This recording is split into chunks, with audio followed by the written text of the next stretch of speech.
Hey everybody, it's Ugly Handsome, and I just had to do a trailer breakdown of the Joker trailer. 1,000 other people have done it as well, but I am just so excited about this movie. So we're going to go through this. I'll try to make it quick. I don't want to be super long-winded about the whole thing, but I have to go through this. Opens up, stunningly beautiful cityscape, an establishing shot. Beautiful aesthetically, like by shooting, but the city's not beautiful, which is, I love this because that one shot sets up pretty much the entire color palette, lighting, mood of the whole film, and it's basically showing you this is where you're going, this is where it takes place, and things are not good. Then it goes right into him talking to a social worker. And again, with trailers, we don't know when this is taking place. This could be taking place in the middle of the movie or what have you. And she asks, does it help to have someone to talk to or someone to talk to about it? So, about what? My guess is just his feelings in general. He's probably depressed, probably realizes that he has some sort of mental illness.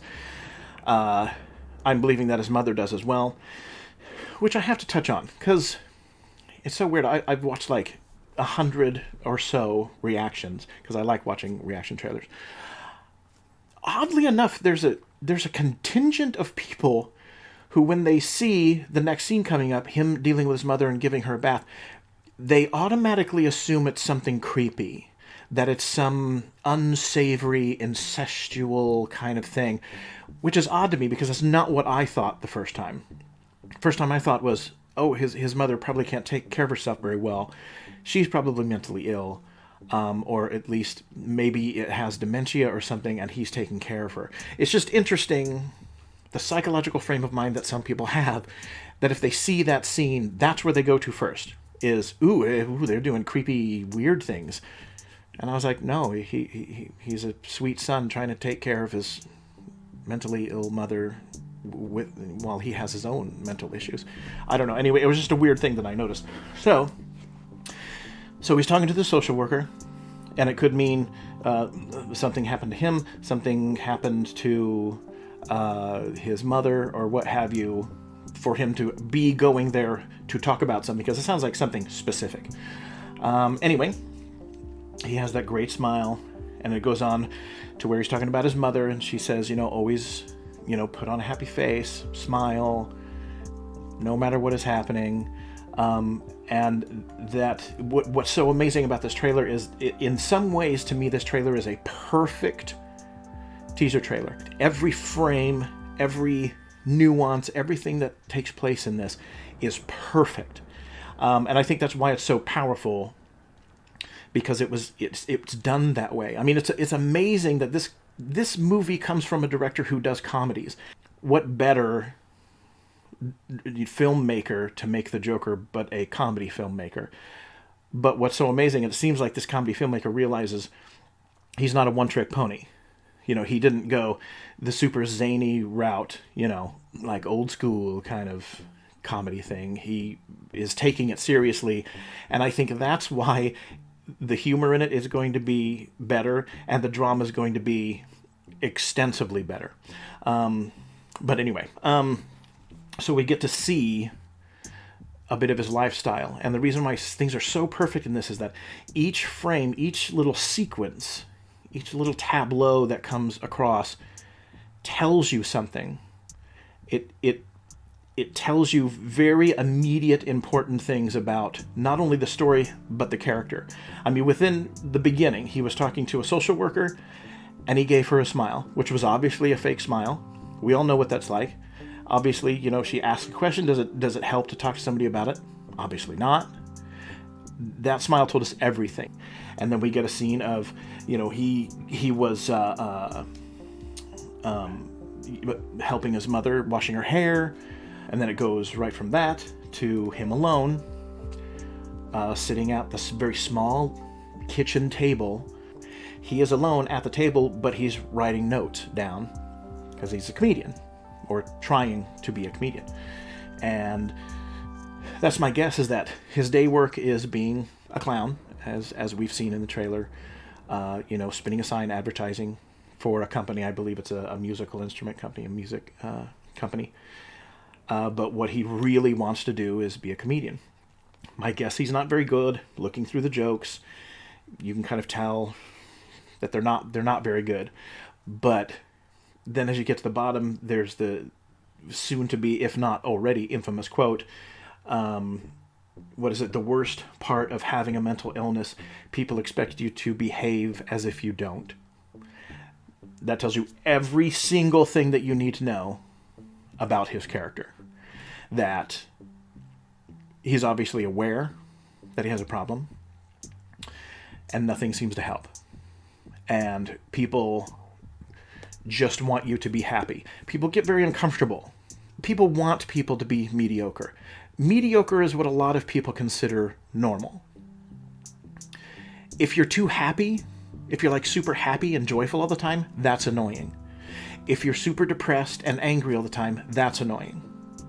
People want people to be normal, which a lot of people mistake as being middle of the road. I think that there are different normals. I think that as abnormal as he may seem right now, I think he's fairly normal. Considering the society that he lives in, as we can see, he's doing okay. He's taking care of his mother. He's trying to be better than he is. He wants to be something different, all the while fighting daily with mental illness. And he's just trying. He's just doing his best. And I think that's normal. So it's interesting that he has an awareness of where he's at, and he really wants to get to the next stage. He wants to get to something better. So we see him at his, I'm assuming, day job, being the clown, waving the sign, and then some jerks come up, they grab his sign, he chases them down, and they beat him up. I don't think him just getting hit by his sign would cause the damage of him laying on the ground like that. So I'm certain that he gets hit and they beat him up even more. All of these have added up to a very real and deserved sympathy for Arthur. And what's so great is we see him fetal, hurt, and then it cuts, hard cuts, right to him, and I'm assuming, this is my assumption, that it's after he's been beaten up, he goes back to work, he's changing out of his work clothes into his regular clothes, and this is the scene of him hunched over with his emaciated back, and I believe that he's got a shoe, and he's trying to untie it, and is not doing so well because he's also fighting with the emotional consequences of what has just happened to him. He's in that stage where he's prepped to be swayed by the circumstances of what's going on, that things will become so overwhelming that he will become something else. So it goes from that hard cuts to him with his mother again, and he's dancing with her, and it seems by on the television it looks like the credits of a show, and I guess they're dancing to whatever the music is to the credits of that program. Maybe it's her favorite program, that type of thing. And it seems like he's trying to cheer her up. And you can tell that in this very short sequence, while they're dancing, she's fragile and frail, and there's almost seems to be an idea that she's not sure exactly what's happening, but he's trying to reach her and kind of let her know everything's going to be okay.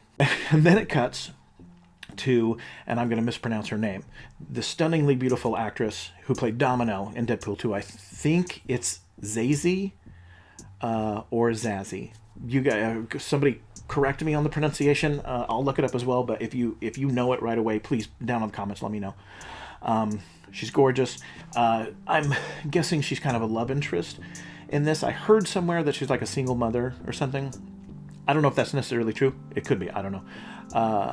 But she's beautiful, and actually this is the first time because the only time we've seen him really smile, at least a close-up of him smiling, was at the beginning of the trailer when he's talking to the social worker, and it's a fake smile. And the smile he's smiling right now with her is real. 100% sincere, real. He's happy to be with this person. And he goes to Arkham State Hospital, which I'm assuming he goes for counseling, probably the same place. If I'm sure his mother probably goes there for treatment. So he's used to being there. And he's almost used to the craziness of everyday life, the craziness of being at the hospital. And at this moment in time in this part of the trailer, the craziness of this patient having a fit. But it's interesting because if it was framed differently, we would be led to believe a different emotional state. What I mean is, you can see Arthur, the character, standing there, seemingly having no reaction to what's going on, almost just deadened emotions.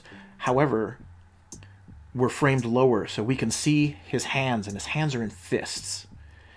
And it took me a little while to notice that, but it's so obvious. It's pent up. It's frustration and anger that he's not wanting to show. He doesn't want to show it. Very powerful. Very, very, very powerful. And the next scene, where he's behind the steel cage fence, and there's a guy behind there. I guess probably owns a store or something. It could be the place that he goes to check in, to go and see the social worker or doctor or something. Or even, I was thinking, maybe he's buying a gun. He does have a gun later. Maybe he's buying a gun, and this guy's kind of like, I don't know about you, and that type of thing. Again, guessing on my part. Then we go to him at Pogo's comedy club, and Pogo was actually John Wayne Gacy's clown name. So horrifying. But he's just watching a stand-up comedian, and he's laughing at the guy's jokes. And in a way, it seemed to me like he was helping the comedian. Like maybe people weren't really laughing, so he was... He loves the idea of stand-up so much that he is wanting to support this comedian, so he does that laugh. Not that it may be his natural laugh, but we hear a laugh later, so it's interesting that laugh seems kind of affected. And to me, it was like, oh, he's helping this dude out. Then it shows him putting on makeup, basically going back to work, apparently. This is probably after the assault that he had.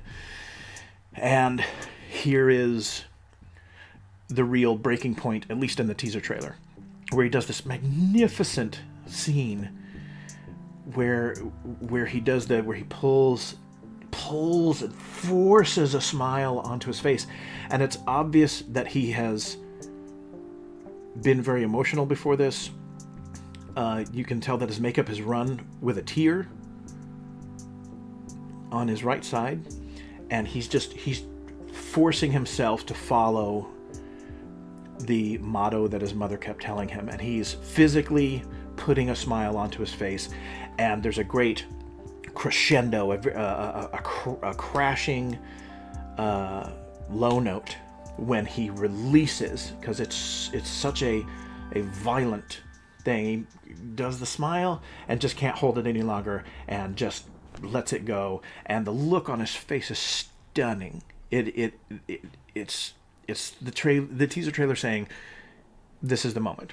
This is where it just tipped. Then it goes to the subway scene where he's sitting there. He's in his clown uniform except for his jacket and that type of thing, and he just starts laughing. He's sort of by himself. There are other passengers down the car, and he just starts laughing. And it feels like those moments when things are so terrible, things are so awful, and one after the other, these things just keep happening over and over and over, and it becomes absurd. it becomes to the point where you are like, you're so overwhelmed with anger, despair, frustration, and just this rage that you feel there's only two choices. Either I'm going to do horrible things, or I have to laugh about this.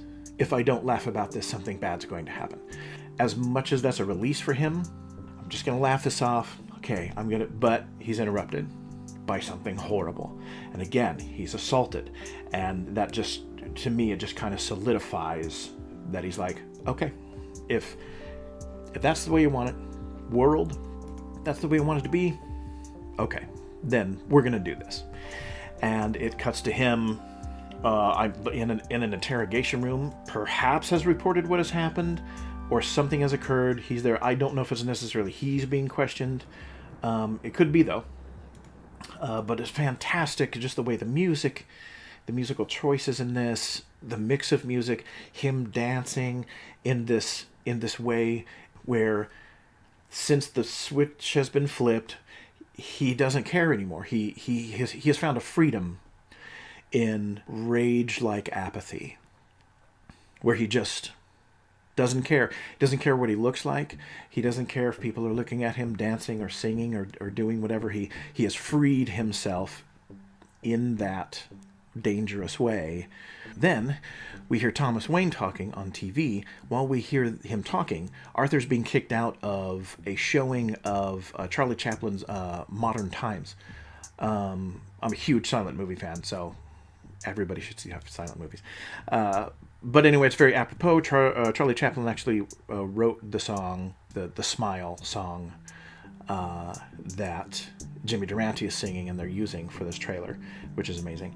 And talking about, what kind of a coward would do that, do something so cold-blooded, wearing a mask, hiding behind a mask.